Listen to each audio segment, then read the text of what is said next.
Drama serial डायन की आने वाली एपिसोड्स में आप देखेंगे कि शबाब मिशा से कह रही होती है तुम्हें क्या मिल जाएगा मेरा घर बर्बाद करके।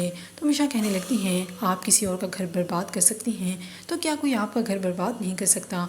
और दूसरी तरफ जवार शाह बार बार मिशा को इस बात का यकीन दिलाने की कोशिश कर रहा होता है कि वो उससे बहुत मोहब्बत करता है और उसे अपनाना चाहता है। और वो तो उसे ये तक कह देता है कि मेरे और शबाब के दरमियान अब कुछ भी नहीं रहा, हमारा सिर्फ एक खोखला रिश्ता है। और वैसे भी जो कुछ भी शबाब ने किया है उसके बाद तो मेरे दिल में शबाब के लिए मोहब्बत भी बाकी नहीं रही।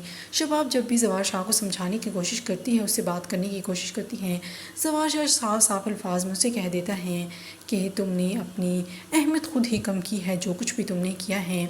शबाब ये बात तो जान चुकी होती है कि जवार शाह अब मिशा से शादी करे बगैर नहीं रह सकते, क्योंकि जवार शाह बार बार ये बात कह चुका होता है। दूसरी तरफ जावेद भी जब मिशा से कहने लगता है कि मेरे पास क्या कोई और रास्ता नहीं है और वैसे भी तुम पर किस हद तक एतबार किया जा सकता है, तो मिशा कहने लगती हैं कि एतबार तो तुम्हें करना पड़ेगा क्योंकि और तुम्हारे पास कोई रास्ता नहीं। और दूसरी तरफ आप देखेंगे कि मिशा भी अब कह रही होती है शबाब से कि मेरी हाँ पर ये सब कुछ मुनहसर है, मैंने अगर एक हाँ कर दी तो सब कुछ बर्बाद हो जाएगा। और जवार शाह बार बार उस इसरार कर रहे होते हैं कि वो हाँ कर दे।